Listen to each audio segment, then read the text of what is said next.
Good evening, everyone. I'm Village of Tivoli Mayor Joel Griffith, and I want to welcome you and thank you for coming to tonight's Water Tower Forum. We have a great deal of information to present to you, and we want to leave maximum time for your questions and comments. So I'm going to go as quickly as I can through the background and context of tonight's forum. We all know most of this, so here we go. The Village of Tivoli's municipal water and sewer systems were put in 80 years ago, in the late 1930s, and now, in recent years, as you all know, this community has courageously turned to face the staggering challenge of addressing this ancient infrastructure.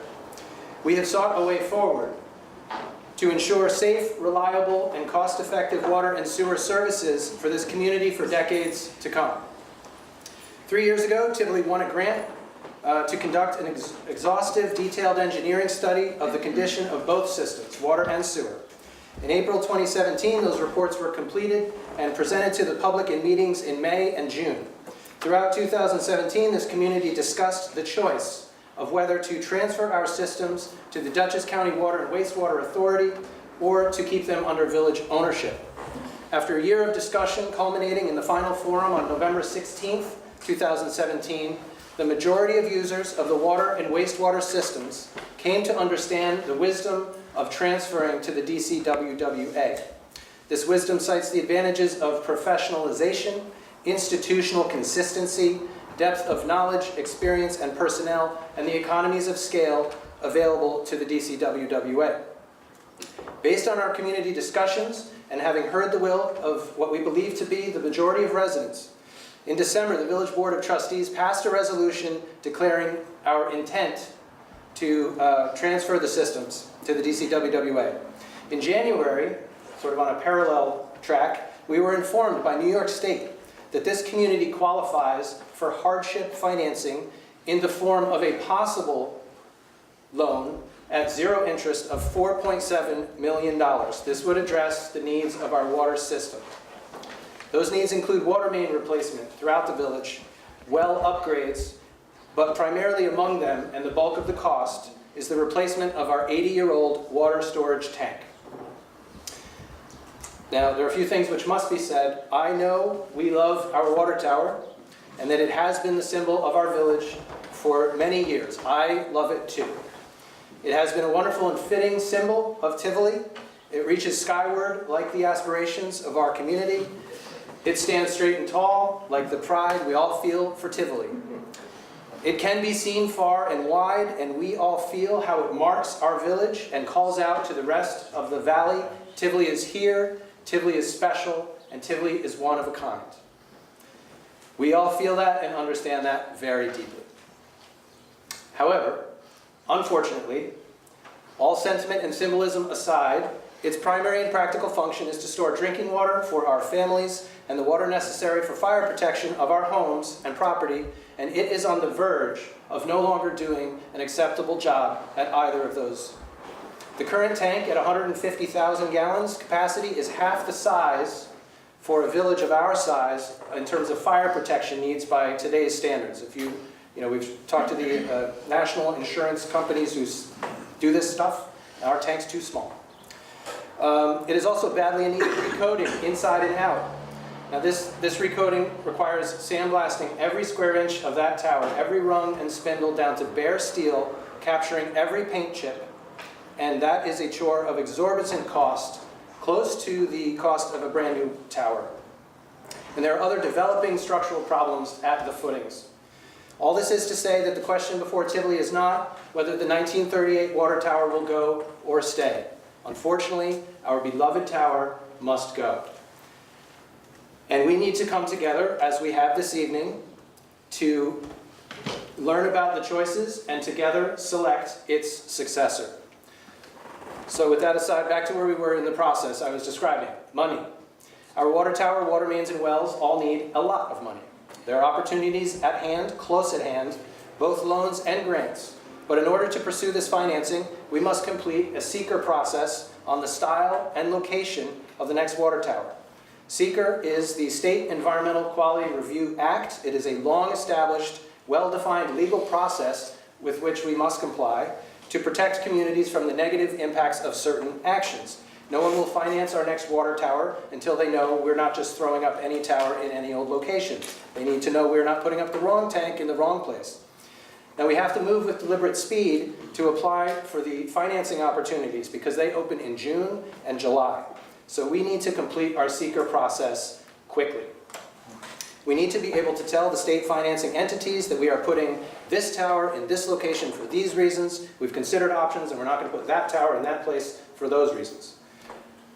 This forum, and thank you all for being here, is a critical step in that process because as I stand here tonight, I cannot answer either question, what or where. I really don't know, and that's why we're here. So again, the board and I need your help. I'm glad so many of you came, and it's so important that you're here. Tonight is about two things, which will certainly fill our time this evening. What kind of water storage tank will replace our 1938 tank? And where will that new tank be located? The transfer to the DC WWA is still some way off. It's a long process, but it is in process, and I know it remains controversial for some.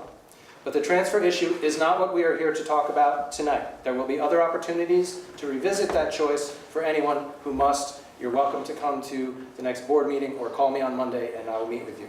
However, transfer is not what we're here to talk about tonight. It's a water tank. And also our sewer system and its many needs is also not at hand this evening. We will be talking about that shortly. The financing opportunities at hand are for water, and we already got a letter that said we qualify for this cheap money, so it's water tonight. Tonight is about the biggest piece of the water system, the storage tank. You will be presented with 3 of the most practical tank styles and the 2 most feasible locations that have been identified for our next tank. We are making no decision tonight. We are here to receive information, do our best to understand the choices, to begin to talk with each other and listen to each other. And we are going to leave this conversation open for the next 2 to 3 weeks. The images and information you're going to be presented with tonight will remain. We're going to leave these pictures up, and they will be explained shortly after I shut up here. And they're going to stay up for a couple weeks. So I hope that during that time you come back, you look, you bring your neighbor who couldn't come tonight. I want to say happy birthday to Clara, because that's why Pete and Laura Gale aren't here, so happy birthday, Clara. Over the coming weeks, talk to each other, talk to us, talk to me, talk to the village board, email me your thoughts, your opinions, your questions, talk it up and discuss it on social media, because sometime around the first week of June, which is very soon, our community must reach our best decision. And later in June, the Village Board of Trustees will have to officially and conclusively state, under the seeker process, what kind of tank is appropriate and desired by this community and where we're going to put it. Throughout this journey of the last few years, the Village of Tivoli is grateful to have worked with the experienced and reputed engineering firm Ty & Bond. They were hired from a field of 13 firms to conduct the original water and sewer evaluation reports, and they did a fantastic job. We have continued to work with them to execute this seeker process, to prepare tonight's presentation, and we'll be working with them to pursue the financing opportunities in the next couple months. So I will now turn the presentation over to Ty & Bond, and who will go into more detail about our options. Please join me in a warm welcome for Erin Moore.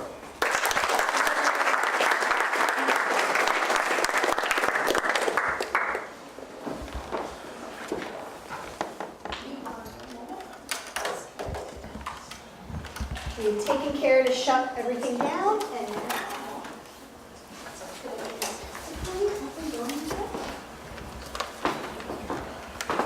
so again, I hope everyone, or at least many of you, may recognize me. It was about a year ago to 2 days that Tivoli had its first public meeting where we presented on the evaluations of the water and the sewer analysis that Ty & Bond completed for the village. And I said it then and I'll say it again now, we echo so much Joel's sentiments in regard to what a great working relationship this has been. The Village of Tivoli is extremely committed to seeing these utilities through, and there is a level of passion from the village leadership as well as from the village residents. And as far as engineers go, anytime anyone else is excited about what we're doing, it makes our job a lot easier. So thank you all for that.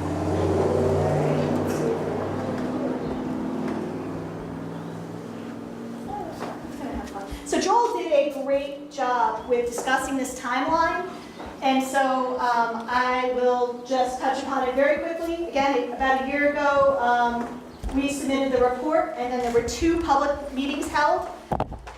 Board approval for the transfer occurred in December 2018.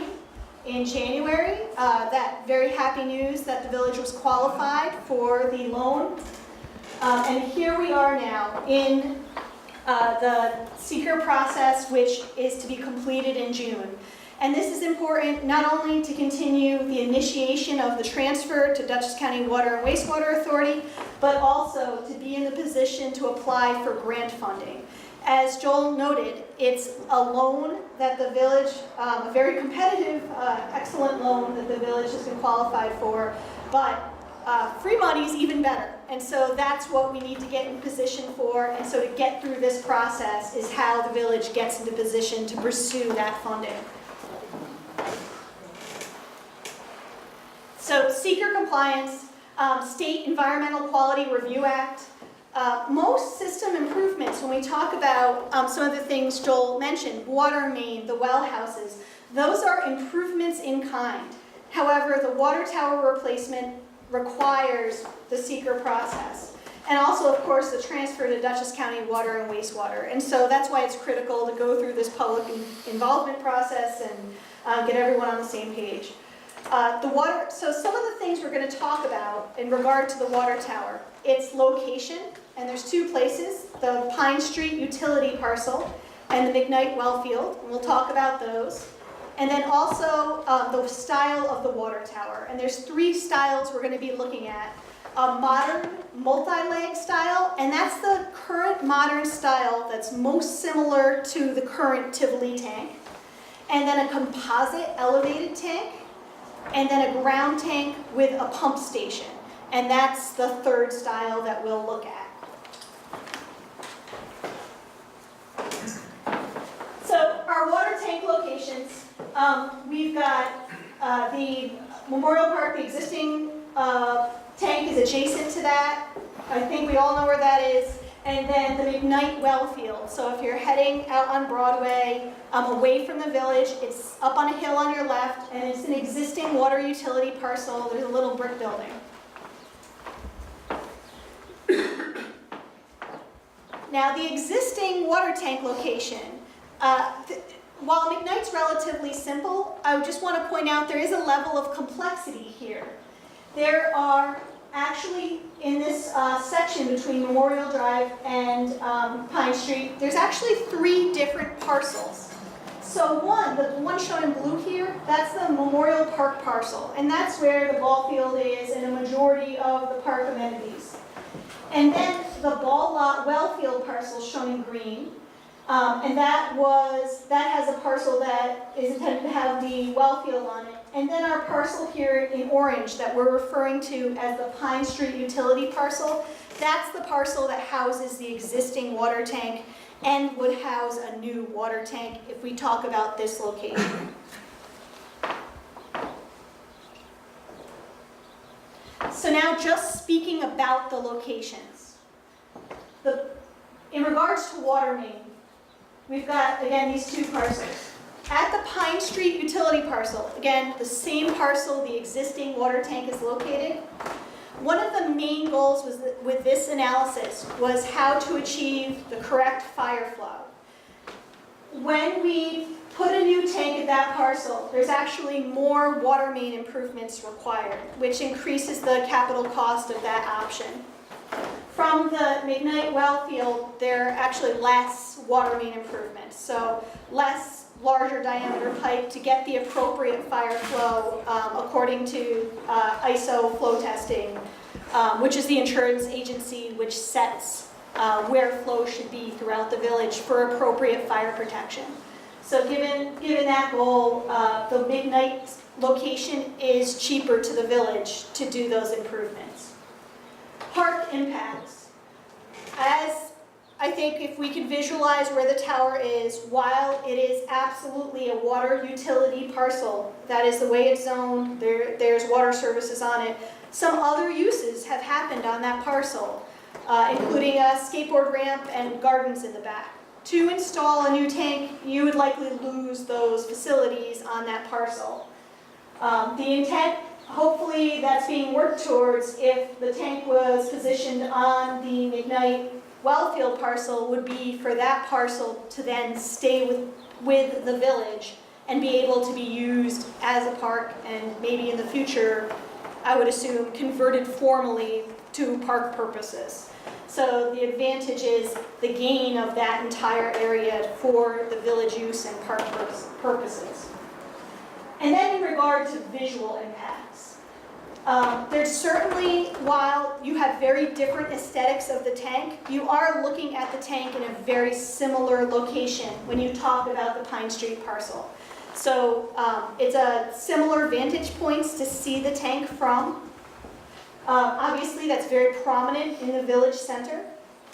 And with its location so close to the park parcel, the tank will not continue just being able to wander amongst the legs. Certainly, you know, in the past that has inspired some vandalism. Any tank moving forward is going to be surrounded by chain link fencing.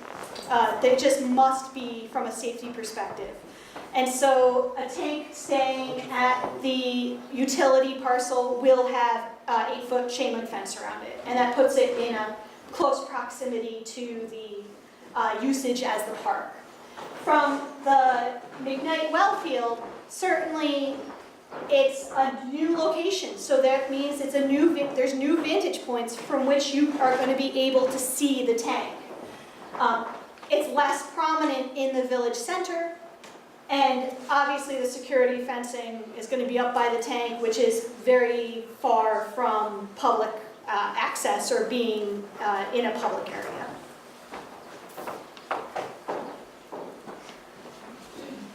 And that's comparison of the two locations. It's pretty straightforward, one or the other.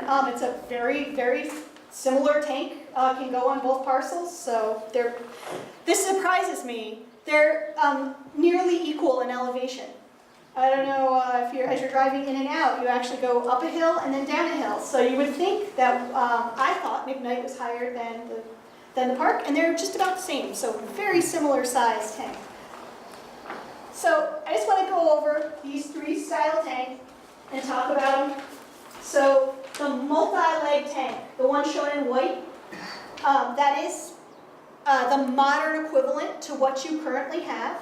Again, as Joel pointed out, this is a 300,000 gallon tank, which is what we need to produce the appropriate fire flow and also meet Department of Health regulations. So it is a welded steel tank that is supported on steel columns. It is painted. Steel tanks are built like boilers, and so they are very watertight, in some cases vapor tight, so they are built extremely well, and they are coated. So that is, the coating can last, the tank itself can last a very, very long time, as you know, but as long as the coating is maintained, and that's the key with a multi-leg tank.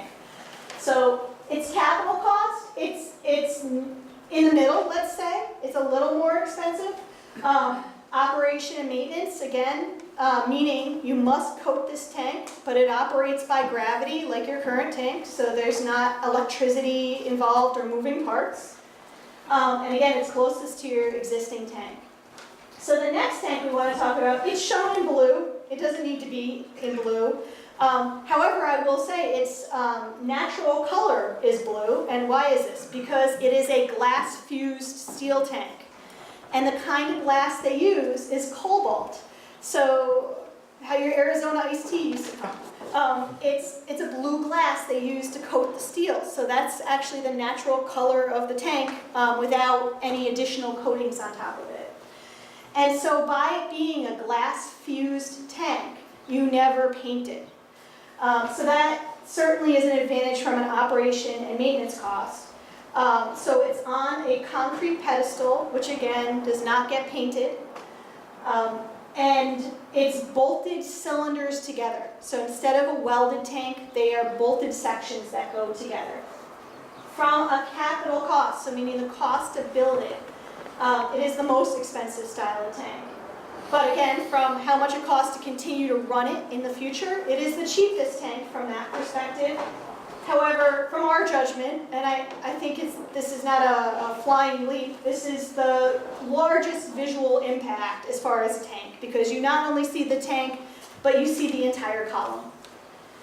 And so that would have the largest visual impact. And then our ground tank here. This is not only a tank, but it involves two other structures and accessory features. A pump station and a pressure-reducing valve vault, and in addition to that tank, and an emergency generator. So this system does not use your elevated head anymore. It's a ground system.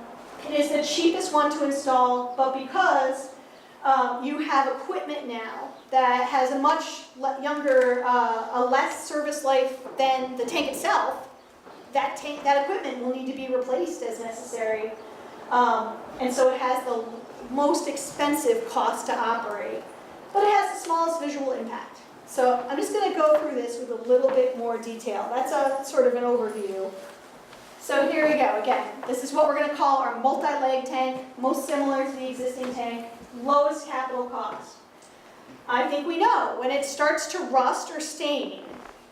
First of all, we haven't coated it as we need to do, every 15 to 20 years at a $300,000 to $500,000 cost. So that's a very important feature.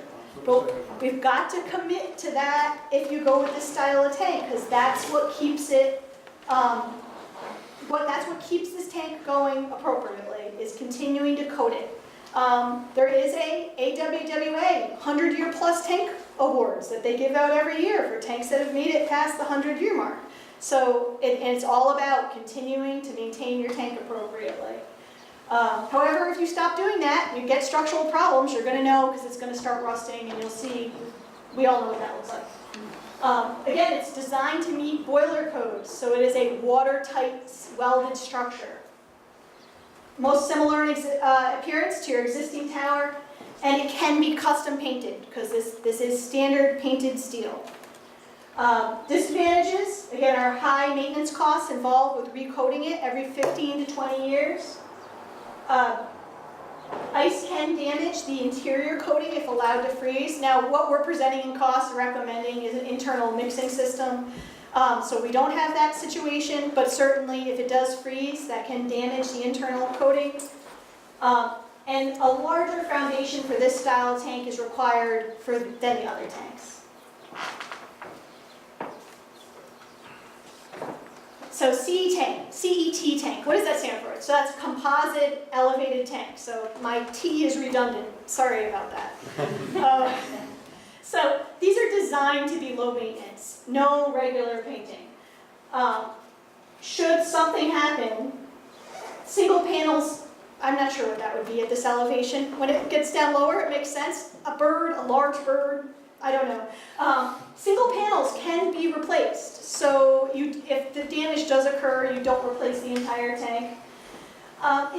There's no internal structure to the roof. There's no internal pieces. So the roof is based on sort of a geodesic dome system. So nothing needs to hold the roof up. It's a very lightweight supported roof. It's a very fast construction time because these panels are bolted together. So this tank goes up quicker than the steel tank. And the concrete column essentially creates a building. So if you have a requirement for building space, that bottom of the column can be used as building space, and that's actually pretty frequently done, that controls or equipment for maintaining the water system gets placed in the lower half of the tank. So there could be a garage door down there, and, or a man door to access the bottom of the tank. So disadvantages, it's not welded, so by it being bolted, there is an increased chance of leaks. These tanks are all over, so you don't often see that, but certainly it has a higher chance of leaks than the welded tanks. Similarly, structural damage can be caused with ice. Again, we try to design that so there's no chance of a freezing tank. Glass panels can be damaged by vandalism. So not by painting them, but by literally whacking them. They are coated with glass. So the lifespan of these tanks is not definitive. since they've been only utilized since the 1970s. And we're very confident on the lifespans we've presented. I think the idea that's being presented here also is that we really don't know how long that this tank could last, because it's not a matter of sandblasting and recoating, because it's just generally is going to, should be maintenance free, but at some point everything needs to be replaced. So it'll be interesting to see as the tanks installed in the 70s and 80s age, how long folks get out of them, but definitely the tanks in those age are continuing on. It will just be good to know how long they go. And then concrete pedestal, obviously, should freeze thaw occur and you get a crack, that needs to be repaired. Do you want to come back to this when we start going through them? Because I think that would be the best time. Questions I'm at almost the end? there. Yeah. Yeah, okay, let's do questions at the end. We'll camp out and get them all. I can remember. The ground tank. So obviously, if you've looked at any of the images, the least visual impact and the lowest cost for reasons I talked about earlier. However, so again, low maintenance, it's the glass fused tank. Single tank panels can be replaced. The roof requires no structural components. It's a geodesic type roof. And again, the fastest construction time. So, with this tank, systems around you have this style tank, and what's happening is they have low head pumps that don't have a lot of pressure, and they go right to the tank, and then big pumps send it out to the system for drinking water. That's not how Tivoli's system works. The pumps pump the system up to drinking water pressure. And then between the wells and this tank, there's a lot of people who are served. And you must be at that appropriate treated and high pressure for everyone in between to have drinking water. To utilize this style tank, that great, nice water main pressure has to go to a vault, which has a pressure reducing valve, and then drop the pressure down so it can then fill this low ground tank. And then, when we need the tank volume, booster pumps pump back out and repressurize. So it's a use of energy, and then a use of energy again to replicate that ground tank, which all must have a backup generator and be a lot more maintenance, a lot of moving parts that can break. And we're certainly, we don't have gravity anymore. So you must rely on mechanical equipment for your well-pressurized drinking water and getting drinking water to your house. So this is a very big change. I think it's important to discuss this because other communities that have that series system, wells, tank, drinking water, this works for them, and it makes sense because they don't have a distribution system. They don't have folks living in between their wells and their tank. But it's not the situation in Tivoli. So you end up losing a whole bunch of energy and then gaining a whole bunch of energy and paying for both of those processes. So that's the challenge with this tank. So again, our pressure reducing valve required. It is without a doubt the highest operating cost from maintenance, from electricity, from labor to go and run these different pieces of equipment. Again, both the panels, these are the same pro and cons with the tank that's the CET tank. And again, the lifespan is not definitive. So those are our three styles of tank. So to complete an analysis in a report style especially that is appropriate for funding, what we needed to do was look at these tanks over a life cycle analysis. And the period we've done that is 60 years. And so we can see the concrete elevated tank. No, nothing else wrong. That's okay. It's a gray line here, CET tank. It is a much higher capital cost, but we can see over 60 years, there is not a lot of investment which goes back into the tank. It's a gravity tank. You do check every 20 years. You apply some sealant at the bolt lines, but that's a very low cost effort. So you can see over 60 years, there's a very slight increase, but it's very minimal. The next tank in orange is your multi-leg tank, the tank most similar to the existing Tivoli tank. Its capital cost is significantly cheaper, this orange line we're looking at. However, you can see this first jump. What happens at 20 years? It's that 20-year coating. When we spend that $300,000 to $500,000 on coating the tank the first time, and then it continues on from there, ending up more expensive by about the same amount as the tank when you get to that 60-year period. And then the blue line is the ground tank, and we can see that is the cheapest capital expenditure on the tank. But certainly every year, it's a little more straight of a line. At first you have your electricity and additional labor and maintenance, and then the pump station and that equipment, that's going to last only 25 to 30 years, and then all of those components will be replaced. 30 to 40 years on the building, there's a small building to house that gets replaced. Essentially all of those components other than the tank need to be replaced, and then onward we go. So there's a lot more expenditure that happens with keeping that system going appropriately. And so from this, I'm going to start stepping through the images that we have up on the wall, and I think the intention is to have feedback questions as we go through some of these different images that we might have questions on. Aaron, I'm just going to suggest we go through all the images, Okay. and then we can go back through them with questions. Oh. I think presenting it all is useful. This is our existing tank. We are looking down Pine Street at it. I mean, everyone's probably familiar with where we are. This is the multi-leg tank. Slower. Slower? Oh, I'm sorry. Okay. Okay. We can paint. I'm not going to keep painting it. Do you want to paint it? It's custom colors. So this could be, you're going to paint it. You're going to paint it again 20 years. You can paint the tank however you like. So as I pointed out, cobalt is the natural color. No matter what, they're going to make a cobalt tank. And then there are several colors: white, tan, a green, a missing one, that is done with a powder coating type epoxy that's before the panels are done, get baked on. So there is a little bit of a price increase to do that, but this tank absolutely can come in large, not bright red, is what the vendor told me. No bright red tanks. It fades too fast. So they must know, because someone must have tried that at some point. But there are many colors available as well. I've been asked about dyeing the concrete column or painting that. That would kind of be beyond the point of why you wouldn't paint this. And dyeing concrete in a small format, like a patio or a concrete countertop, that while you can do that, to do this volume of concrete would be a cost that would be astronomical. So straight concrete.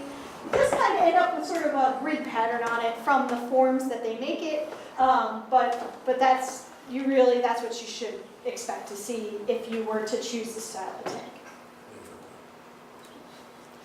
And then this is the ground tank, and there's another image I think we can see a building better, but there certainly is a building associated with this tank, and tried to present the. Does the fence go like all the way to the street? Like that takes up a huge space. We have a picture coming up that shows exactly that. So if you can just wait, we'll get to it. Yeah, I mean there's a building, so there's quite a bit of fencing around the tank, and the tank is a wider, certainly a bit wider. So.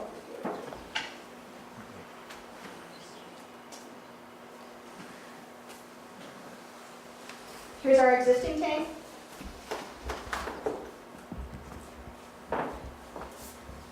This is the multi-leg tank.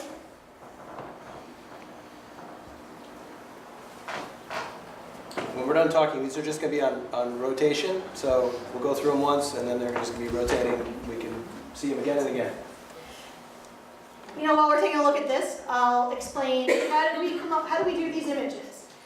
And I don't know if anyone got a chance to see this, but we, on a very still day, we figured out the approximate elevation or known elevation we wanted to, and we flew a very large red balloon. And this is actually a thing. It's called balloon testing at a very known elevation, and then took pictures of it from all throughout the village. And that gave us, we knew the size of the balloon and we knew the height. So when we were doing these images, these tanks are to scale and to height. So these are truly, what you would see. So the point of doing that test was so we could do these very accurate images of what it would look like. So as we're looking at that, keep that in mind. I wish I had some balloon pictures because we were very lucky to get a nice still day where the balloon was very vertical. So clearly we see in this image, you can't see anything, but this is the ground tank image. As we go through these, I'll point out the 60-year life cycle cost is at the bottom of the screen. Where is this taken from? What's the It's still really Tree. Green Tree, right? It's just off of Woods Road, looking into the development there.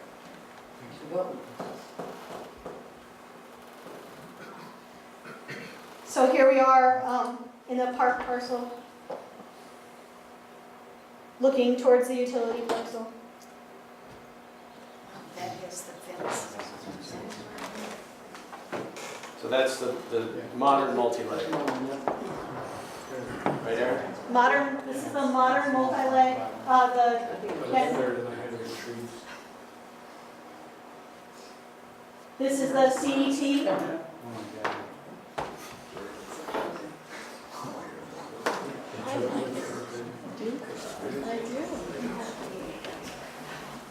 Does that last one have a spiral stair inside that goes all the way up? Yes. That's it. Yeah.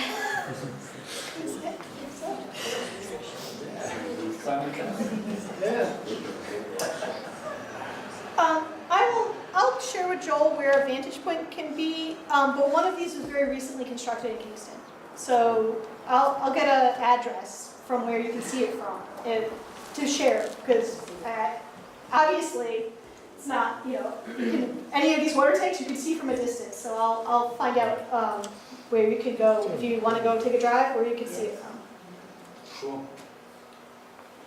And this is our ground tank. And you can see the building, the red building there.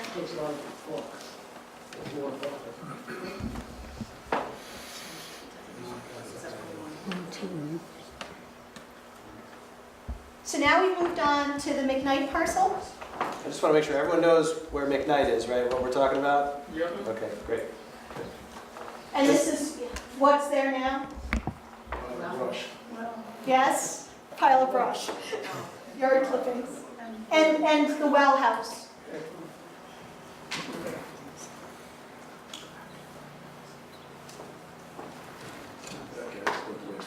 So this is the multi-leg tank, the tank that's closest to the existing tank.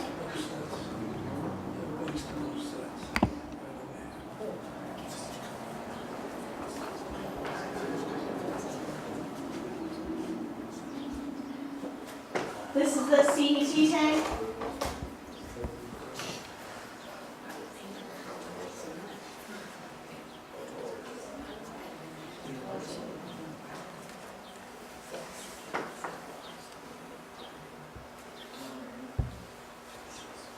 And this is the ground tank with the pump station.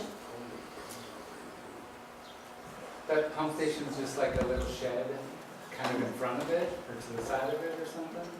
Yeah, certainly we have enough space to arrange where the tank and the shed go. It's maybe a little bit bigger than a shed, but it will house what we call a jockey pump to keep pressure up, and then fire pumps, which are, should a fire occur, of the sufficient capacity to get the volume moving.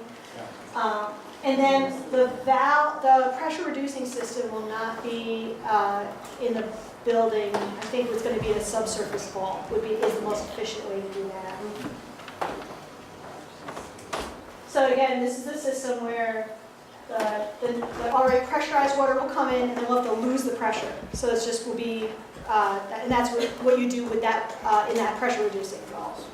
Then we fill the tank, and then as demand comes, the pumps, which will operate pretty constantly, will then pressurize it again. And this is cheaper because of that site. The tank itself is the biggest part. So from the, let's just go. Because wasn't it 4.1 million on the 3.2, 3.7. So this is the most expensive 60-year cost. No, but I meant this picture of the blue. So if we could, what I'd like to do is go through these Oh, yeah, pictures. sorry, Joy. That's fine, that's fine. And then we're gonna go through them again, and we read off the sticker price for each one. He's here all the time. He knows he can get me talking. Yes. Yeah. He has my And weakness. we're gonna let him off on a tear in a couple minutes. So many pictures. But, you know, there's a lot to take in here, so we can just, We're take done. it This is on the a visual last set level. of 3. then we'll take it on a financial level. There's your tank. I don't know if you can see it. Where? Sorry. Over the trees. Oh, that's now. That's now. That guy's got the trees. So here is the your modern multi-light tank. Oh, do we know where we are? Yes.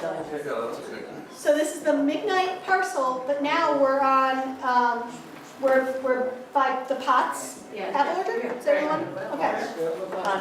Is this on 9G? Yes. Okay. Oh, yeah.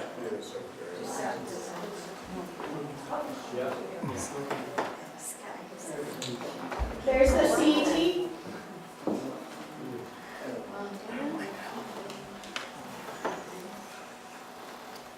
And last but not least, the ground tank, which shockingly looks like it exists. It's invisible. Yep.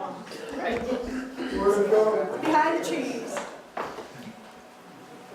So why don't we just go through that again, 5 or 10 seconds on each slide, and if you would just read forth the price for each one, and we can introduce that level of information. And interestingly, you will note there are different prices for the same tank at the 2 locations because of the water main requirements of each location. So to put the multi-leg in the park, at the utility parcel on Pine Street, costs more than to put it, all of them are more expensive at on Pine Street. So if we can just go through and read off the prices and come back. All right, Hooker's decided it's gonna work now. So our new multi-light tank, 60-year price. 60-year price, $3.8 million at the Pine Street utility parcel. 3.8 million. Life cycle cost. 60-year years. life cycle cost. That includes the recoding. So this includes the recoding. And generally, recoding is the major cost here. You know, it'd be interesting. I propose jumping ahead and doing multi-light. Is that all right with you? Yeah. Go ahead. All right. So again, 3.8. We're just looking at it from a different vantage point. Oops, too far. In the park vantage point. From the park. Yeah, 3.8. 3.7. So it's 100,000 less. Life cycle cost by the, and that cost comes from water main improvements.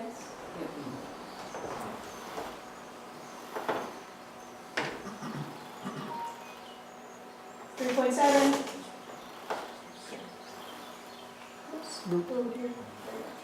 Okay, so now let's jump back here to our CET. So 3.3 is the 60-year life cycle cost of the CET tank. And that's because we have very minimal recoding costs associated with the tank. So half a million less. So this is 3.3 in the park. Yep. You know how much a chance of that leaking, because the other 2 tanks are put together nuts and bolts, and the potential to leak it. And what's the cost of the leakage? She's going We're going to get to it. Let's just keep doing this, and then we're going to have a big conversation. I know it's hard to wait. 3.3, 3.3, 3.2. 100,000. This should be the consistent, because it's just water main that's It's changing. 100,000. Yep, 100,000 That's the less. difference between the park and the, okay. Yep. Oh, 4.1 life cycle cost for the ground tank because of the cost of continuing on to maintain that tank. 4, as it should be. It's all based on, the 2 locations, the difference in the 2 locations are water main. So that's not going to change depending on the tank. All right, so So it's that Do you, That's our last slide, right? yeah, so I'm happy to Okay. click as necessary if you want to facilitate So- the conversation. Thank you all for your attention. Thank you, Aaron, very much for all that information. What we can do now, for as long as we like, and beyond this evening, is start talking about what we just saw. Okay. So, here we go. Leslie. I would just like to hear about the noise that the blue ground tank. Noise on the ground tank, pumps and whatnot. So, everything is contained within a building that is meant to address noise. Certainly, I could not imagine you hearing nothing if there was a power outage and the generator came on. That's where I would see an impact, where someone nearby in the Pine Street utility parcel location could potentially hear something is in the case of the generator operating. Since the pumps themselves are in a building meant to have noise attenuation as well, I'd be very surprised that any neighbor, we certainly could look at exactly what the hertz are, but they're not they're certainly not, especially the jockey situation, very big pumps that it is going to create a loud motor noise. But when a generator comes, even your residential generator, surely some folks have heard that. So in a power outage scenario, Andrew. How big is the generator and where is that? Is that in that utility shed? It's only for the pump one, right? yeah, I think maybe an outside mounted generator. Oh, so it's not, it wasn't depicted and it would be an No, additional I mean, it's much feature. smaller structure, yeah, they're Okay. Cool. So yeah, my question, if you can go to the slide about the life cycle cost. I have a question about that. Yeah, life cycle. So why is the first 10 to 20 year maintenance period on the multi-leg tank 600,000? And then the future ones are 300,000? So these increments are, I think you guys So from 10 to 20 Why on is the that orange line line. steeper than that line, steeper than that line? Is that Yeah, right? we go up 600,000 in the first year, or first, whatever, sorry, not year, first maintenance cycle, the 10 to 20 years. Because it was painting 300,000 to 500,000. Yeah, and I'm going to have to, because at the 20-year point, 30 years of replacements I think 40 should be higher. Between 25 and 30 years is the life cycle cost on the pumps. So We're talking about multi-leg, right? Yeah, I agree. I'm going to have to understand, that graph should be relatively even. And I think It would actually average like 400 a year or something. Yeah. Not a year, a cycle, sorry. Saying year. A maintenance cycle. If it's 3 to 5, we'd average about 4. So we'd have 1, 2.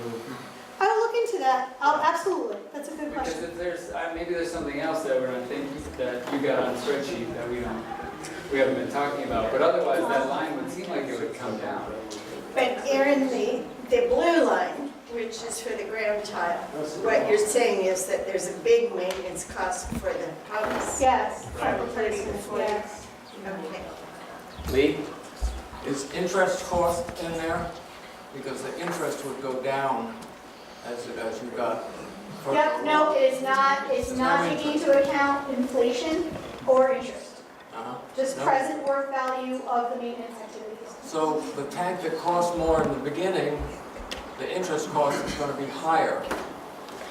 So it might change that line, right?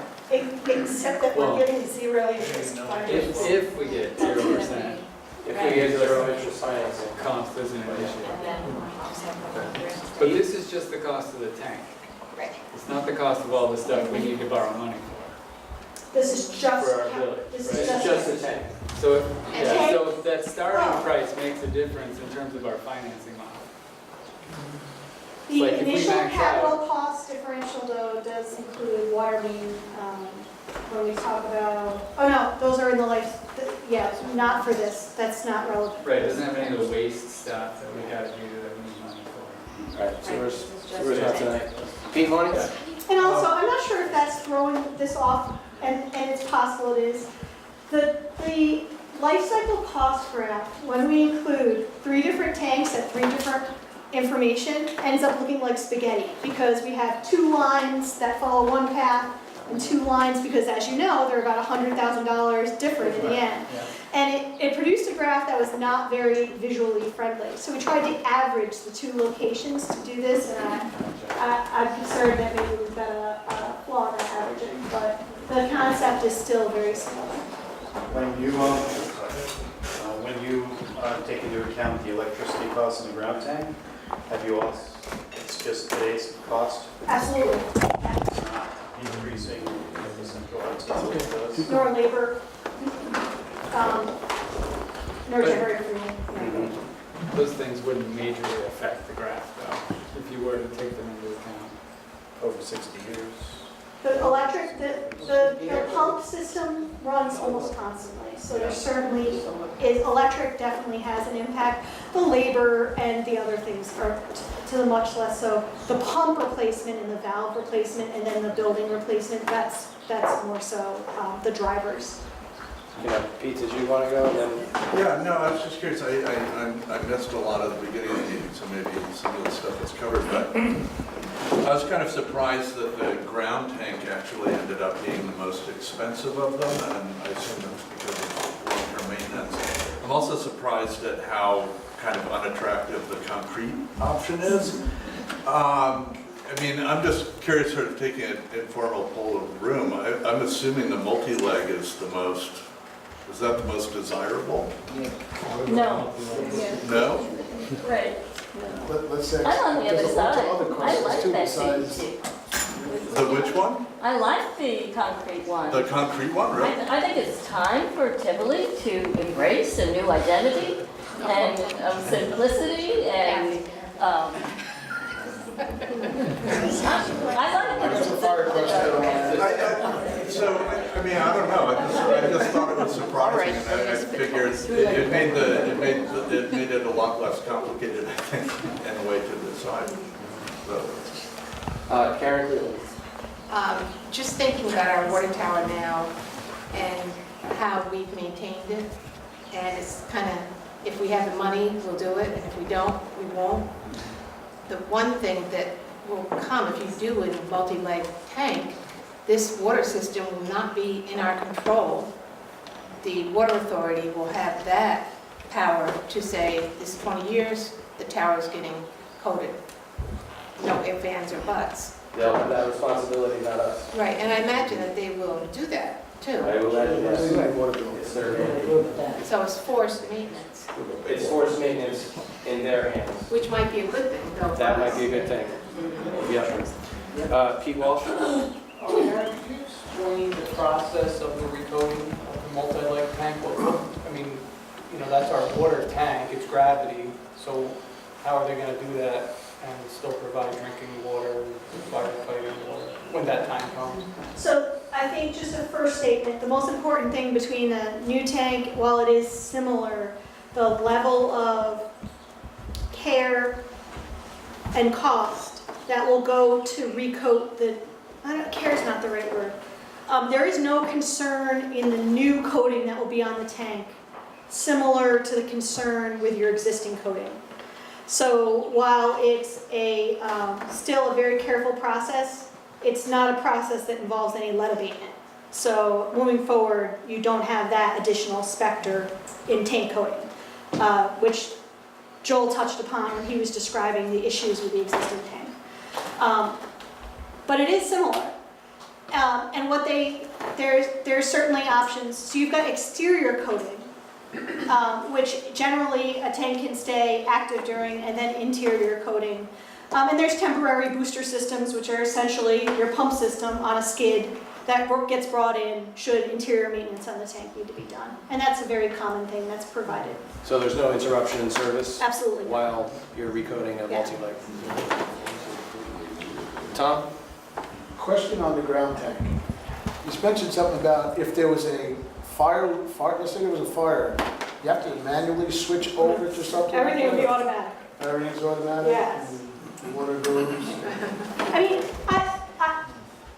I don't want to discount, there's always Mechanical equipment ends up with adds a reliability risk, but should everything operate as it's intended and designed, they will come on automatically. They see the demand, there's meters that see the demand. Versus and then gravity fed, We'll gravity just, fed, you know it will go, yeah, it'll go, Yeah. you know what is gonna be there. absolutely. And are they all 200 something feet in the air, or? Yeah, as you can, we can flip back and forth, but I think you'll sort of see, they're right there at the same elevation, so, the two different styles. One other quick question on those tanks. Oh, I On think a- that's on a something important safety- to note, is that we have maintained the same pressure as well. That is something we made sure, to maintain pressure. This issue came up because there's a possibility that our towers could be 30 feet lower to save money, but And still we- legally within the Department legally, of Health. but you would see a drop in pressure in your shower. What's the pressure now? 70 pounds. On the low end, the average is like 40. Like the minimum pressure is about 40, and it would probably be about 20 in the 35 to 40 feet lower. So you're dropping. It's substantial. These are some of Aaron's colleagues from Time Bond.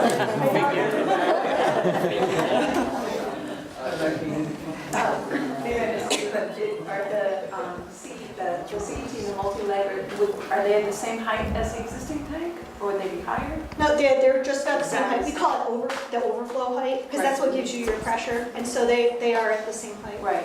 And do you know, like visibility, say from like the Rhinecliff Bridge, if it's in the McKnight location, would you see it from the? Did we take any shots from there? You would. Yeah, You'd you see it would. from You'd there. see it. Even if You it would was at definitely McKnight, see you'd see it? Yeah.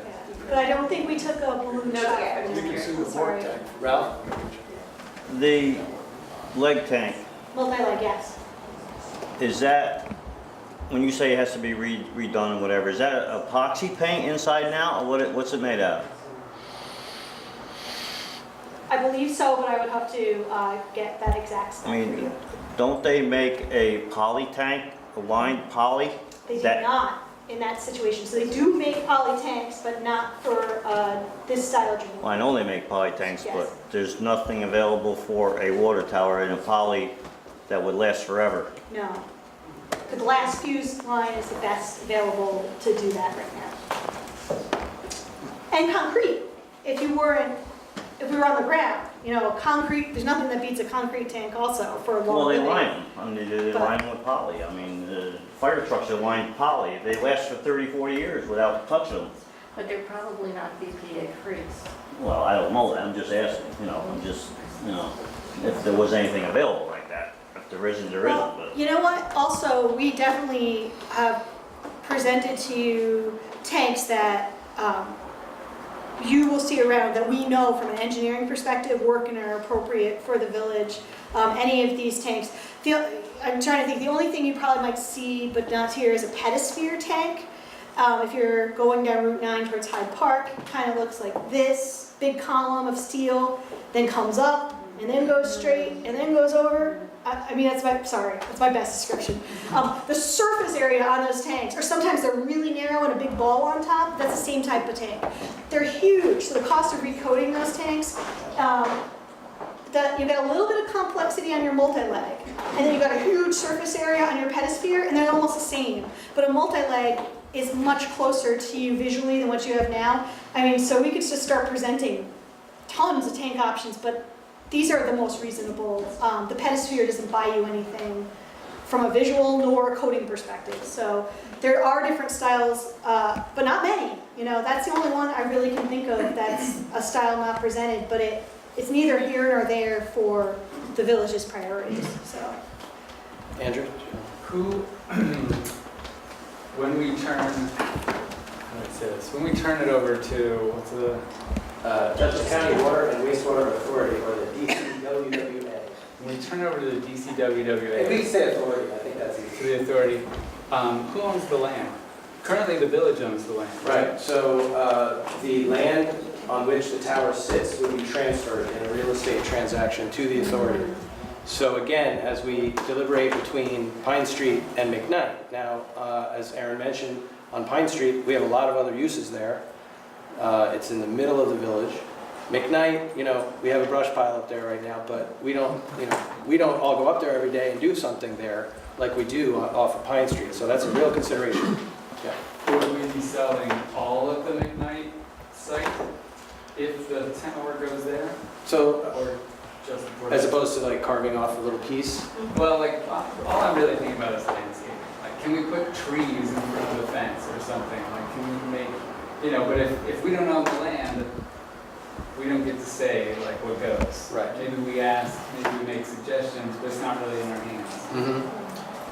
Bridget, would you like to speak to that at all? So Bridget Barclay is here as an observer from the DCWWA, and I think she could speak to that landscaping question. Sure.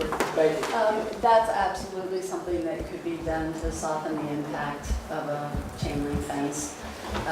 I think, you know, obviously it would be more important if it was at the Pine Street utility site, because that's going to be so much more visible to people.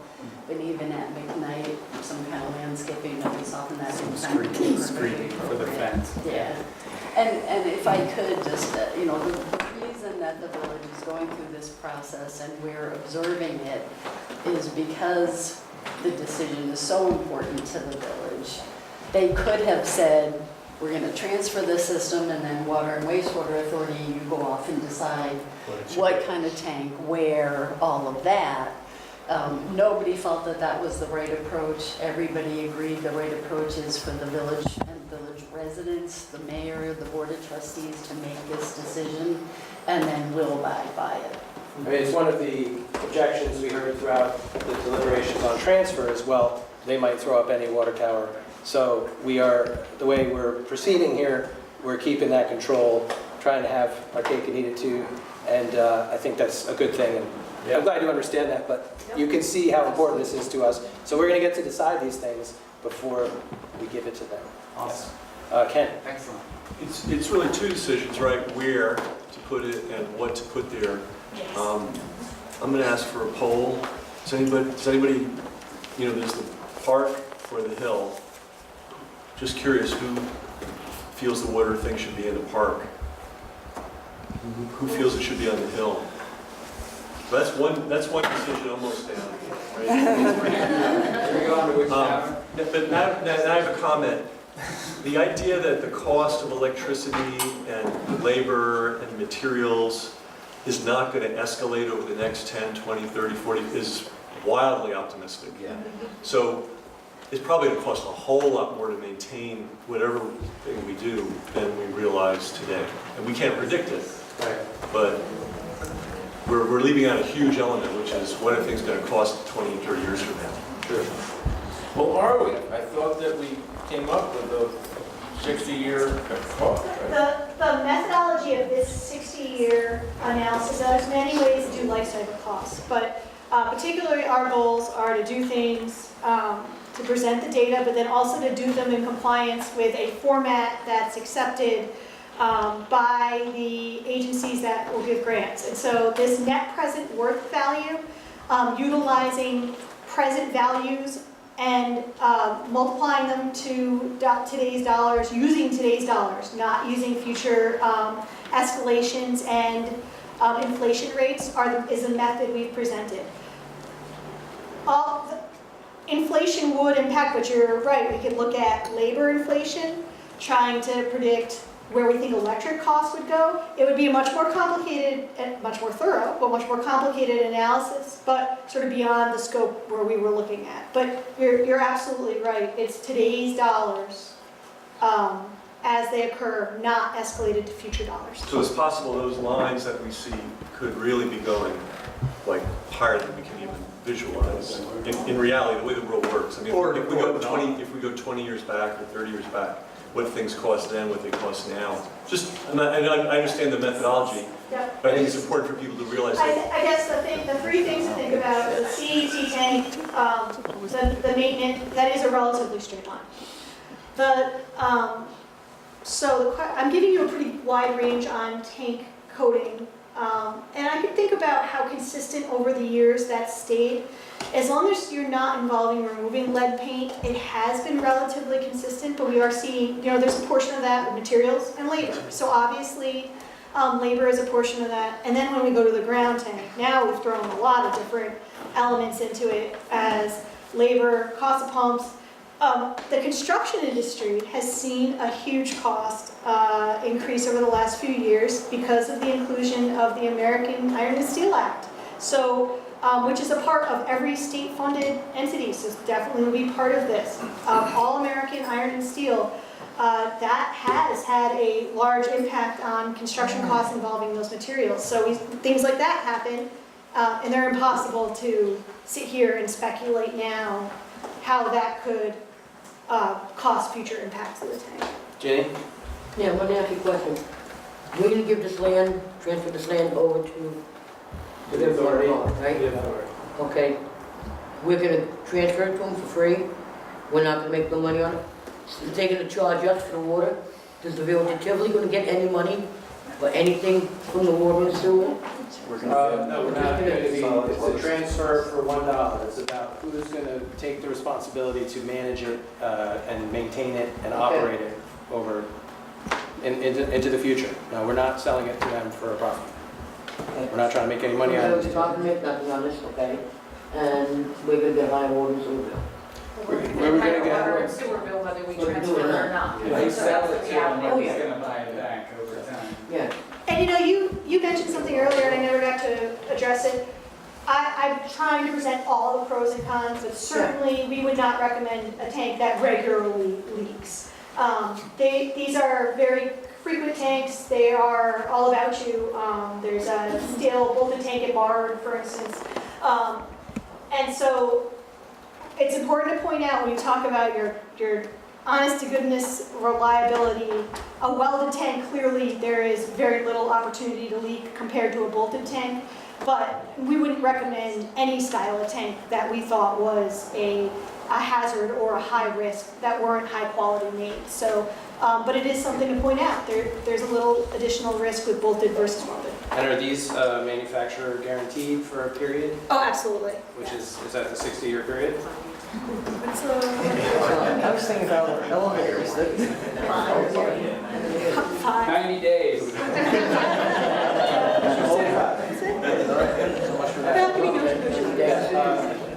Emily Major? Yeah, so on the CTE, what kind of an impact is enough to compromise a panel, like a BB?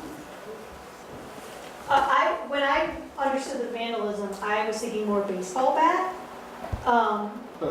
But certainly, but something a human could do. Right. Something, I don't think it involves a Something that could be vehicle. done remotely. Throwing a rock up 175 feet and hitting the glass? I think the ground. Looking at the weather vans. It's just, Yeah, that would certainly do it, probably. I also want to ask about weather-related damage. You know, we just had a huge severe storm come through, lots of damage. I mean, golf ball-sized hail, tennis ball-sized hail, yeah. Would that sort of phenomenon also be able to cause damage on the glass piece panel? I think that's something definitely trying to get a sense of weather damage. I could talk to the vendor about. They're without a doubt the expert on where that line is. Certainly, you know, both of the tanks, if there's coating damage, can be repaired. But in the case of the glass, it's going to be a panel repair. Karen? We've talked about everything except for the present water tower. We haven't talked about dismantling it, recycling it, who's going to do it, is it part of this cost? Or will it be on village land if the other one goes up to the McKnight? In any analysis, the demolition cost of the tank has been included. In either of the analysis, the demo cost has been included. So all those sticker prices include dismantling the existing tower? And prevailing wage also? Yes. It's always prevailing wage, Tom. I know. Public entity. I'm sure you knew that. But do you know a guy? You know that? Okay, Andrew? Can you back to the slide with the life cycle analysis? What's that? The life cycle cost slide? Can you go back to that again? my favorite. I know. So I just wanted to take one step further this question about like if costs of labor or money change in the future. Essentially, it's the cost of money changes, the CE tank is going to change the most because we're financing the most up front, right? But At $1, at a 0% interest rate. well, Right. if For we the did that 60 years. and that covers everything, right? We've got other things we want to borrow for, et cetera. But then if labor goes up, the other two lines are both like a maintenance equation. They both start low, they both climb together. So essentially they're going to climb together, right? And then if electricity goes up, the ground tank one, which is already the most expensive, is going to go up the most because it uses the most electricity. So essentially the blue one just gets worse. And the CET tank, I just don't fucking believe it. No way. No way. No way that line stays flat. Like something, yeah, crazy hail, whatever. Like what does it actually cost when we're replacing panels? And how many panel replacements are like in there? And are parts available in 60 years? Like can I still get a panel? We do keep an insurance policy on our water tanks, Oh, like all our other assets. And of course, you know, I'm expecting that, you know, 2 to 3 years from now, we don't own that tank, and someone else is going to be responsible for that insurance and that maintenance on the hailstorm. right. But if insurance costs go up, it all comes back to us. Well, absolutely. And either, you know, I think everyone understands that at this point, regardless of who's running the system, it's coming out of our pockets because we're using the water. And actually, don't forget that not only is it coming out of our pockets, but in 50 or 60 years, it's coming out of other residents' pockets as well. So we're making a decision not only for us. In 60 years, we ain't gonna want to worry about it. The next time this happens, this discussion happens. Yes. Are there any engineering downsides to McKnight? Soil conditions are pretty consistent across the board. Okay. There's quite a bit of clay. I'm telling you something you don't know. And so the foundation costs are high for all of these tanks, assuming. But there's not much difference between the No. park or here. So if we built at McKnight, we could still keep using our existing tower for however long it took to put in the new tower. Oh, that would be the intention, yes. Yeah. That would be the And if we were to put the new tower in the park, we would have to put it over some while the existing tanks stayed in place, right? That's the intention, yes. Okay. All right. Ken? Independent of how the towers look or how the systems look, there's two different styles. One is pure gravity, and that's the CET and the multi-leg, and the other one requires the electricity, pumps, specialized labor. I'm just curious what people feel in general about the question of gravity, no electricity versus electricity, pumps that have to be replaced and maintained, and specialized labor that has to operate the pumps. How do people feel? Gravity only? Gravity. I don't want to get the gummy in trouble. Pump system? How many people? I'm just curious. So we're getting closer. Like, one on that hill, we want it to be run by gravity. Next March. You're moving right along. So it's the look. At this And I think point. also we want, you know, as I said, and as you all know, I mean, we've had the water tower be our symbol. It's our beacon. It's our tower, right? And I was writing my introduction, and a number of times I would say, next water tower, next water tower. Well, then I started saying tank, because they're not all towers. And can you see it from the bridge? And do we care? Yeah. You know? So we also have that consideration on two of them. There's maybe the prettier tower or the less pretty tower, but they're both still towers. And, you know, we might care about that, right? Ralph? Now, all three towers are the same capacity, correct? 300,000 gallons. Yep. Absolutely. Kathy? Erin, did you say you would tell us where we could travel to see examples of the two gravity tanks? Are they both nearby? I will find a second one for you. You are not going to easily find a cone-topped multi-leg tank. Often they are more circular on top, So we're presenting an option that is not that's appropriate for here, but not as commonly found. So it looks more like a ball with legs, a spider. It looks kind of like an alien. And so, yeah, so I'll tell you a location, you can see one of those, and I definitely know of a location in Kingston, C2C. Thank you. And will that information be posted on the website? I'll share that with Joel. We're gonna figure out how to stay in touch with you about, following up on this information. Because So, I want to follow up on Andrew's question on the life cycle costs. Jackie? Is the CET tank in Kingston is a new, Yes. relatively new? Yes. Could we is there a way to talk to whoever in Kingston made that decision and how did they have a similar decision that they had to make about? I was not the design engineer for that tank.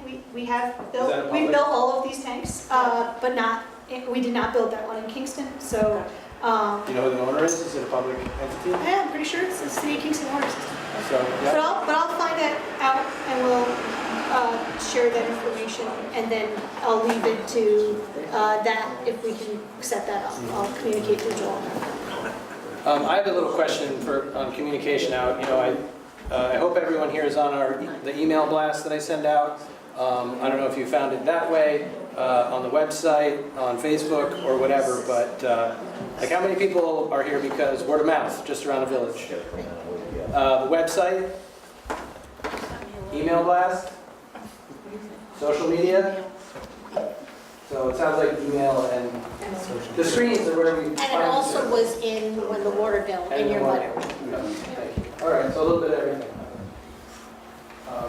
Yes? Back to the location preferences, doesn't that kind of depend on which one we choose before we make a decision about where it could go? I think you have to make the decision together, both of them. Well, together. Yeah. Oh, I see what you mean, yeah. Like personally, it would be easier for me to live with a CET at McKnight than in the middle of the park, right? I'm not saying that's the one that I prefer, but I can see an example where, you drive past McKnight, the park, you're standing there, right? So. What about the neighbors around tanks, the new proposal? What's their feelings of the tank being in their backyard? I know that some of the closest McKnight neighbors don't seem to be here, so that's a concern. But, this is about the greatest good for the whole of us, and I hope that everyone will understand that, even if it's closer to their house. People have been living next to a water tower over here for a very long time. I understand that it's easier because it was there first, but, yes? So, just to clarify between the two tank options, tower options, the one that's more similar to what we have now would still have an outside ladder that you would have to climb to get up there like we have now. And then the CET, the stairs are inside, right? That's Correct, that's okay. correct. So for, vandalism issues, we were talking about like how the glass breaks perhaps on the CET, but actually accessing to get to the top of the tower perhaps, particularly if it goes like McKnight, which there's less people around and less chance perhaps to see what might be happening. And if we do a lot of screening around the fence, for instance. So it sounds like the CET would be, harder to get into or onto up to the top. Is that a safe assumption?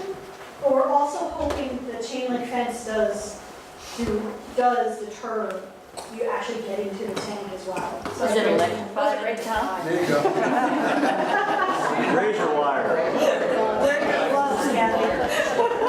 So it kind of goes up that tower and gets hurt. We know who did it. So, on this issue of climbing the tower, to maybe graffiti the tower or damage it in other ways. Aaron, is there, talk about the ladder and the access. Apart from the chain link fence, because I don't think any of us feel 100% confident about the chain link fence keeping a determined vandal from getting up there. So I think here in the village you have seen a substantial reduction in the vandalism due to the system that is there, which the lower part of the ladder is removed. And to access the tank, they actually need to bring and then pull down the lower section of that ladder. So now it would involve vandals bringing a large ladder with them to get through that lower section. It's gotta be vertical. Don't underestimate the people around here. And then there typically is also a cage around the ladder, because not here right now, but in a modern tank, the theory is, you're not gonna find me testing this theory, by the way. If you fall back, that the cage keeps you upright. You know, you have a second to have a place for your back to rest. So if you've seen that circular around the ladder, and so that also provides sort of protection against the ladder, and I think they lock off the bottom of that cage. So Electrify it. If you go up there and you get hurt, the fire department probably ain't gonna be coming up after you. Karen? How tall is the fence? 8 feet? yeah, let's make it 8 minutes. And is Raise some water. have anything on top that, I think we were having that discussion, and I think we were curious on authority policy. I think I have seen some authority fences, and they often have additional deterrent at top. We've done different Raise your wire. things depending on the location, the visual impacts. You know, something more remote, you're not as concerned about how it looks, and people have more time to mess around and get over a fence. Something out where it's much more visible, you're more concerned about the visual impact, and there's a higher likelihood somebody gets spotted and stopped before they get over a fence. So different fencing is appropriate in different circumstances. I do think it is a good point, though. It'd be very challenging to break into a CET tank. Even the openings typically are the metal roll-down doors that they lock at the bottom. I mean, so it would be very, very challenging to get into that style of tank. Other comments or questions? Ken? So it sounds like people prefer the hill to the park. Seems that way. And people prefer gravity to electricity. So it's down to the two towers. How much cheaper is the CET tower again? It's a good setup for something I wanted to say that I observed this morning. So the difference in the prices of the two towers at McKnight is $500,000, right? So to have this one, for example, over the CET, it's another $500,000 over 60 years. Divided by 60 gets you 8,333. Divided by 450 households or so, gets you about $18 and change a year. So $18 a year? when I am first looking at these and wondering if the economics are going to drive us immediately to this CET, it's helpful to think about it that way, because maybe we care enough about the look and the aesthetic and the symbolism to each carry a burden of another $20 a year and pass that on to our kids to have the nicer tower if that's how you feel about it. So the difference in price, it's important to think about spread out over 60 years. Because it kind of evens out over time. But going back to something earlier, that's assuming nothing, no price ever changes in the next 60 years. Electricity's flat, labor's flat, everything's flat for 60 years. Could happen. Could. But the two taller towers have essentially the same economic picture. No, they're different. Because the other one has a risk of inflated costs. Oh, no, yeah, that's right. This one was the zero. This one's zero. Well, not Not zero. closer to zero than the other one. So I asked like zero from our estimate. So we have included, it's not completely flat. There are 15 to 20-year costs in there of inspecting the joints, resealing all the joints. And I don't know if there's an assumption in there for a certain number of panel replacements, but that's, I think, a very good question for the tank manufacturer on how often the panels get damaged by weather conditions or vandalism. Just to follow up on that, it wasn't $500,000 difference. No. So it's not $20 a year. It's I missed the beginning of what you two just said. I didn't follow. The cost over 60 years is $500,000 difference. And that's what Joel was referring to. Right, right. No, I was saying like the maintenance on this is basically zero. Like that line is not $500,000 difference from where it starts and where it ends. So it's less than $20 a year. It's like maybe $5 a year or something for the maintenance on that. He wasn't talking maintenance. I'm talking about 60-year cost. Right, If you're looking at these two choices and their stickers and thinking, oh my gosh, $500,000, that's so much money. I think it's the most responsible thing for the whole community to do, to only consider the 60-year cost, not like just look at what we're going to pay this generation and what they're going to pay later. I'm not saying that's what you're saying, but that's how I looked at it. Ralph? This one here, now, when you say it's glass, is it the whole thing glass, the upper part, or is it glass lined? No, yeah, it's glass fused steel. Yeah, It's all so glass? Yes. Kathy? Erin, is it possible to ask the manufacturer of this version if you could put an upside down funnel on top of it?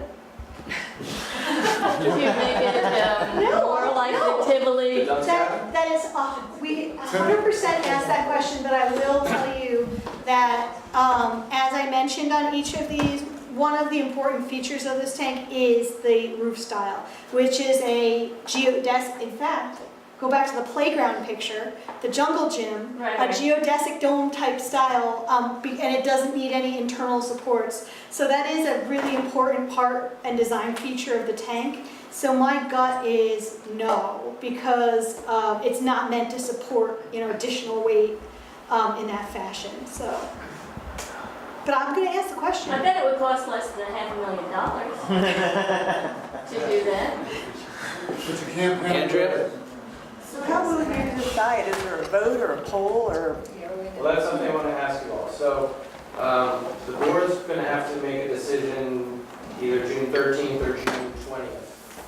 So my thoughts, and I welcome your input. I mean, I'm thinking we gather again the first week of June on an evening like this, get in a room and finish it, And if we find that, the clear majorities kind of go in one direction, that makes it easier for us.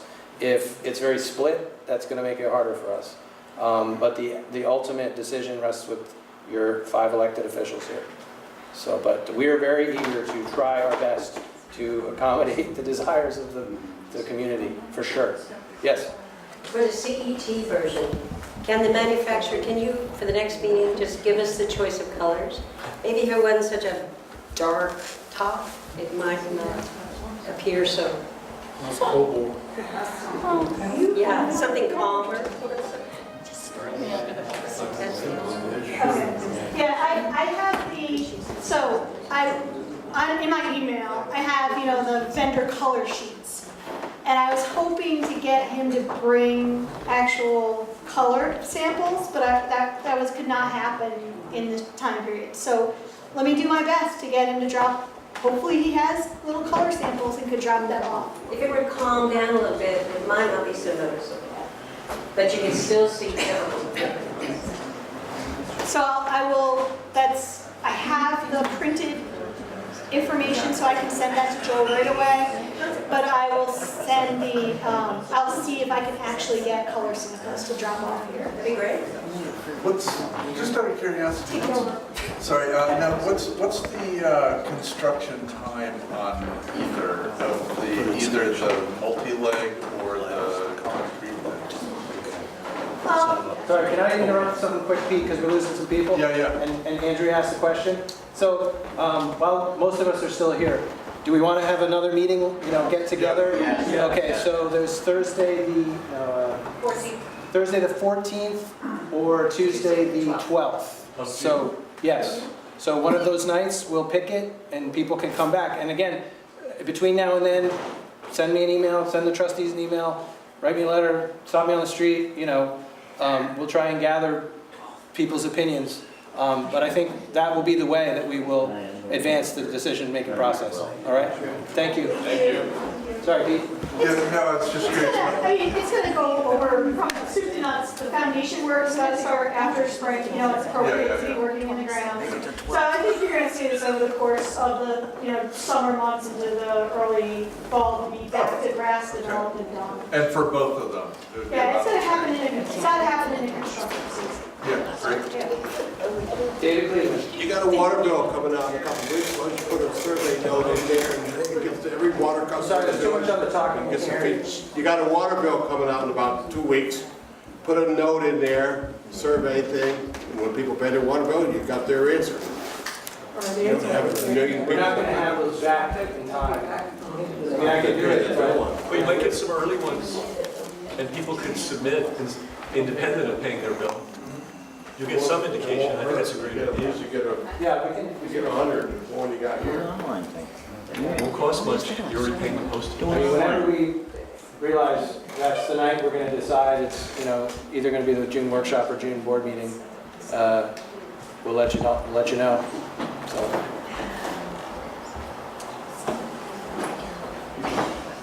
I'll flip a coin between that third row there, Ken. So the function of the two towers is the same. The difference is cost and looks. I personally come down on saving the money, not only saving the money now, but also what's the next 20, 30, 40 years going to cost to maintain. But there may be other people that have an aesthetic preference, and maybe it's a good time for people to start articulating why that is the look, because we're just buying a look, really. That's the difference, what we're paying for. So how do people feel about the look?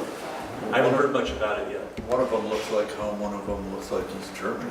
Well, that's your opinion. One of them looks like money in the bank to me, and paying the pensions and maintaining the village and all that. That's what that one looks like to me. I like the one closest to the ones there now.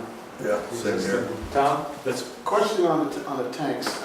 I know everybody's seen Red Hook's water tower with 90,000 antennas on it. Yeah. The water, when we turn this thing over to them, they don't have any intentions to leasing that out to the water tower, to antennas and cell towers and all other stuff. Well, I think that we won't own it, so it won't be up to us. Well, do you want to speak to that? Sure. So that is something that we would also look for community feedback on.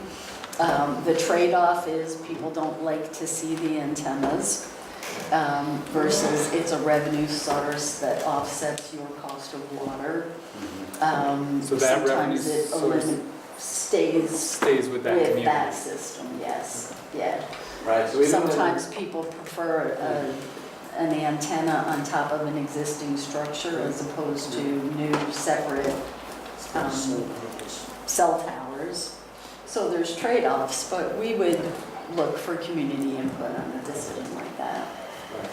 I know Village of Red Hook, it's a major income stream. Well, the village went through this year with this water tower, with an antenna, and it cost us $40,000. That's right. And we lost the case of having that up there. So they don't need to go through that again. And I just don't think that if you're gonna put a new water tower up, I don't think cell towers is what you want on them. All right. That's my opinion. It's got a sole purpose. Marty? Would the CET tower house a cell antenna? Would it be physically capable of? I mean, that's.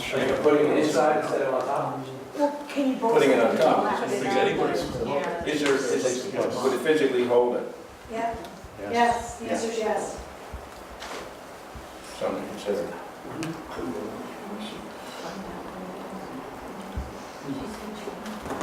Any other thoughts? I'll say that sincerely. Any other thoughts? I have a thought, not a question, but a thought. Would you like to share it with us, Andrew? I would love to. Yeah, I don't know, the whole time we're talking, I'm looking at Tivoli, New York on the thing there, and it's the water tower, and I was just thinking, my experience of Tivoli, like driving on 78, coming over by Panorama Farm, and it's like, I'm home, like wherever I was, like I made it home. And I know I'll think the same thing no matter what tower is there, but somehow the more it looks like the tower I know, like that, the more like home it feels. That's my thought. Okay, thank you. I think you're not the only person who has that. And sometimes engineers, when you come, it's like, this is your right choice. And clearly, I'm not up here doing that. There's communities building all of these styles of tanks. These are all viable tanks. From an engineering perspective, the ground tank is rough. Losing all that energy and then paying money to put it back in is kind of really against the grain, but important to present because you have communities that have similar styles, although not the same system as Tivoli, which makes it so much, you know. But the other two styles of tanks, they're both very viable styles, and we're here to present both options evenly. They're both, from an engineering perspective, very reasonable options. So I think that's important. We're not, but the ground tank's rough for us. We want to present them all, but that's tough to swallow. Taking all the pressure away and then putting it back in is kind of anti what we do. Valerie. Hi, I just have a comment on the two different versions that we seem to be leaning toward. This one, to me, seems very industrial, and this is still a very rural community. And part of the rural nature of it has been the existing tower that has been here for so long that has become part of the kind of the rural nature of the area. This, to me, looks as though you're driving through North Jersey. Marty, I totally agree with that. However, let's not kid ourselves that this tower is not going to be like our old tower. It's going to be way bigger. Every time I see something restored to look or rebuilt to look like an old barn or an old something or other, it's pretty clear that it's... No. Admittedly, it will be larger, but I think, again, to me, this is just like, I was recently traveling overseas. This is very, very industrial. Driving into big cities, you see this kind of structure as opposed to Midwest. It might be an argument to put we decided to do the leg tower, to put it at McKnight because of the scale of it and the difference. It will be different. Maybe that's appropriate. Right. That's the only thing I can extract from all of this. I don't know. It's tough. So, things that we've lost a number of people, but hopefully they got what they came for. Few things as we wrap up here. So thank you for coming and being a part of this process with your elected officials. This is a rather colossal and agonizing, there's a series of agonizing choices at hand coming, addressing our water and sewer. And we don't want to do it alone. We don't want this all resting on our shoulders. So we really appreciate your input and your presence. I think we should go for June 12th, which is the Tuesday, just in case we find out that we have to make our decision on the 13th and that we can't wait till the 20th. So I'm 99% sure that's when we would invite you back to this room to finish the conversation and reach a decision, hopefully. Again, take advantage of the 2 weeks between now and then, 2.5 weeks. Tell your neighbors. There are, I'm very just proud of the people that have been here through all these meetings last year, but it is still a small minority of the village. Now, maybe a lot of people don't care. I'm not sure. Maybe they couldn't be here tonight, but when it comes down to the big bills that are coming and the big changes, and think of the construction that's going to happen as we start replacing water mains and a water tower, it's big, and people need to pay attention and take advantage of our listening and help us decide. So please help us in the next 2 and 3 weeks. Get everyone else. I mean, I hope there's more people here next time, as well attended as it was for a Tivoli meeting. So with that, I think, thanks again to you. Thank you so much to Aaron. Great job. I